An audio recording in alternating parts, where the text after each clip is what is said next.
Bonjour humanité, bonjour Afrique. Aujourd'hui, nous sommes dimanche 2 février, il est 11h25 du matin. Bon, essayons ensemble de lire la situation. Ce qu'on appelle un chef d'État, un président qui ne contrôle pas son économie, un président qui ne contrôle pas sa monnaie, un président qui ne contrôle pas son territoire, un président qui n'a pas de politique internationale, politique extérieure, un président que n'importe quelle décision il prend, il doit s'adresser à un pays qui a été son ex-colonisateur. Bon, comment vous pouvez appeler une telle personne président? On peut pas les appeler président. Au maximum, pour être gentil, on va dire le gouverneur. Le gouverneur des nouvelles structures coloniales de la France, de l'Angleterre, des États-Unis. Parce que tu ne contrôles pas ton territoire, tu ne contrôles pas ta monnaie, tu ne contrôles pas ton économie. On t'oblige à faire une politique économique qui ne va pas dans le sens du bien-être de ton peuple. Avec des organismes comme le Fonds monétaire, la Banque mondiale, tous ces fonds d'investissements occidentaux spéculatifs. Même ce que tu dois cultiver pour l'autosuffisance alimentaire, on ne te permet pas de le faire. On t'impose la culture du café, du cacao, c'est-à-dire de ce qui intéresse les multinationales pour le commerce sur le plan international. On t'oblige à signer des accords militaires qui font que un pays étranger vient installer une base militaire sur ton territoire. On est au point où les services secrets africains sont pilotés par des Occidentaux. Bon, nous, dans des conditions comme ça, de quelle indépendance nous parlons? N'importe qui vient au pouvoir en Afrique vient avec la bénédiction et le soutien des Occidentaux. Nous savons tous que c'est comme ça. Celui qui les échappe, qui arrive au pouvoir, il y a le livre de John Perkins qui explique très bien le mécanisme par lequel ils arrivent. Si tu es arrivé au pouvoir sans eux, que ce n'est pas eux qui t'ont mis au pouvoir, le lendemain, ils viennent, ils te disent c'est comme ça, comme ça, comme ça fonctionne. Si tu acceptes, toi, ta famille, ton clan, les gens autour de toi, vous vivez dans l'opulence et continuez à piller le territoire. Et d'ailleurs, le capitaine Ibrahim Traoré l'a dit. On lui a dit, il faut t'aligner, c'est comme ça, ça fonctionne. Donc, ceux qui sont derrière Tshisekedi pour dire non, Tshisekedi comme ça, ils viennent, il y a des gens qui osent même vouloir le défendre. Mais vous croyez que nous, on a quoi contre lui? Moi, je m'en fiche pas mal de lui. Ça fait combien d'années, je ne dis pas les Congolais, toute l'Afrique en train de lui dire, va dans cette direction, il faut faire comme ça. Trouve voies et moyens pour libérer le Congo de cette accalmie qui dure depuis mais c'est pas possible. Et lui, il continue toujours dans la même direction. Tu vas négocier avec les responsables de la souffrance du peuple congolais. Mais vous voulez faire la politique avec les gens. Comment tu... Mais moi, je ne comprends pas. Donnez-moi la logique, peut-être. C'est moi qui suis fou.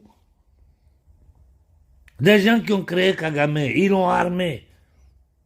Plus de 20 millions de morts. Du génocide congolais, personne ne parle.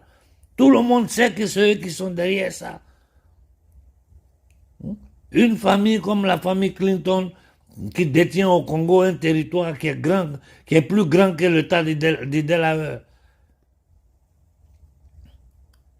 Moi, je ne me lève pas pour parler dans le vide. Quand je fais certaines déclarations, c'est parce que j'ai des sources sûres à l'intérieur du Congo. Des gens qui ont toujours été proches, qui sont à l'intérieur du pouvoir congolais, mais des dignes fils du Congo. Je prends mon temps d'étudier à fond les travaux de tous les spécialistes sur la situation des Grands Lacs. Et je bavarde en privé avec eux.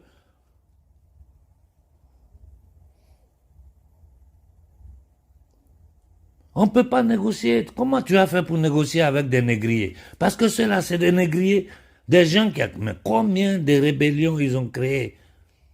M24, là, c'est pas 4e rébellion créée par Tshisekedi et sa bande de génocidaires.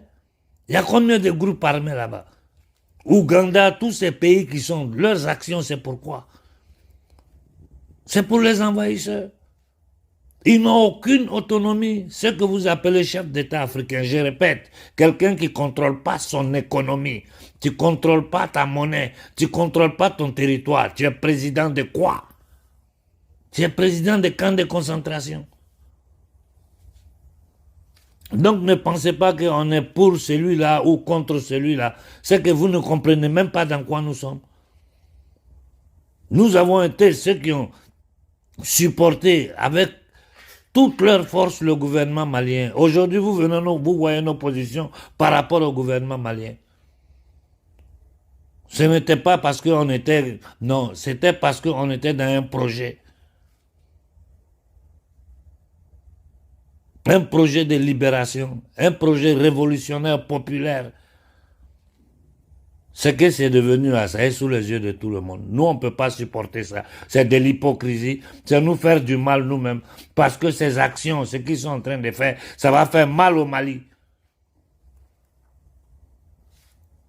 Mais quand on dit que Tshisekedi allait perdre, Tshisekedi peut faire cette diplomatie, je vous dis, ça ne sert à rien. Parce que ces gens-là, le projet de la balkanisation du Congo vient de loin.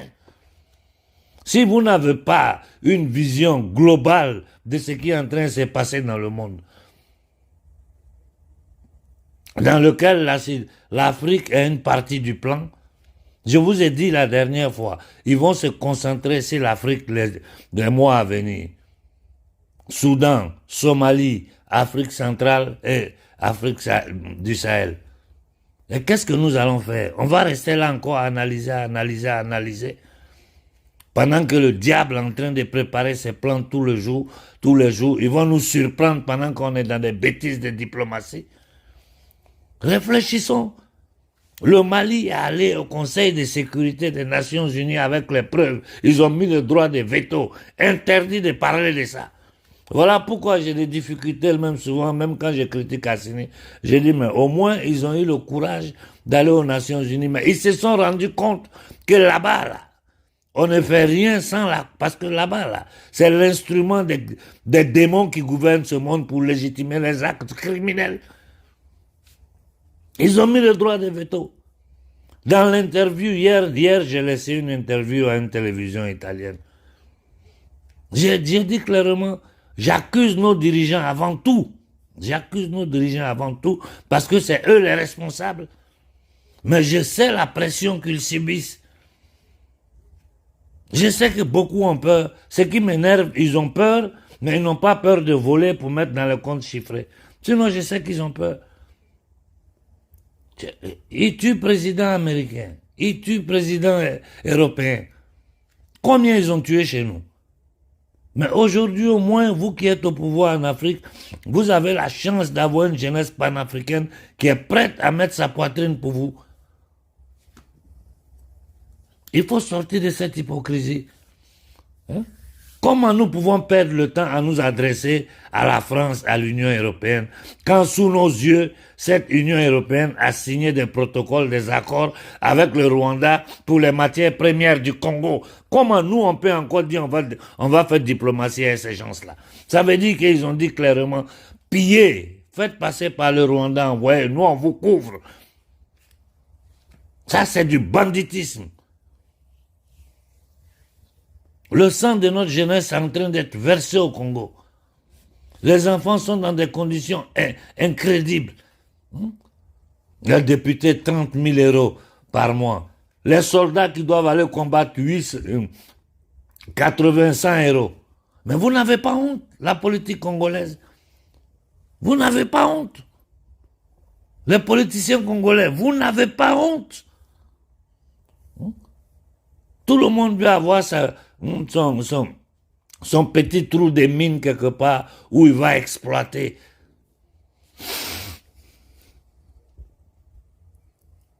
Les gens qui sont nés dans l'Éden, dans un paradis, ils vivent avec moins, plus de 70% de la population vit avec moins d'$1 par jour. Ils sont assis sur toutes les richesses de cette planète-là. Et vous voulez défendre des politiciens. Tshisekedi lui-même, il ne sait pas que ce sont les Américains qui sont derrière ça. Il y a quelqu'un sur cette planète-là qui ne sait pas que ça, là, c'est les Américains, les Français et les Anglais. C'est-à-dire la tête de pointe de l'Occident impérialiste. Il ne sait pas. Ça fait combien d'années que ça dure? Tout le processus que nous avons vécu, les 2 guerres du Congo, tout ce qui s'est passé là, qui est derrière ça?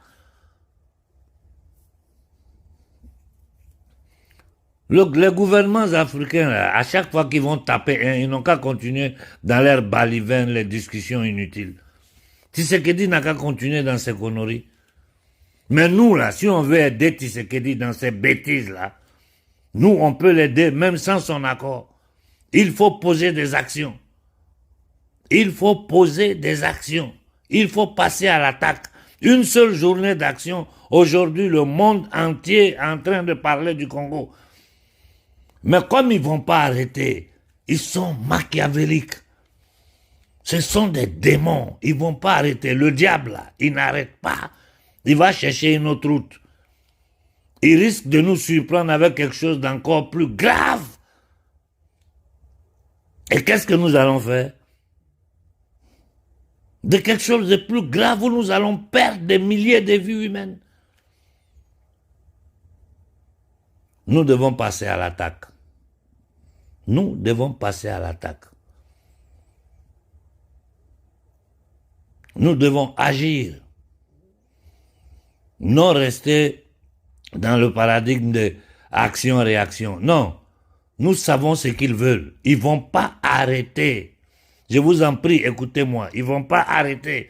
S'il faut pour aggraver la situation, ils vont ouvrir un autre front quelque part, faire péter quelque chose. Nous devons passer à l'attaque. Je vais en discuter avec les frères au Congo, mais il faut taper là où ça fait mal. Nous allons taper sur l'Occident collectif, là où ça fait mal, en dehors des actions sur les ambassades.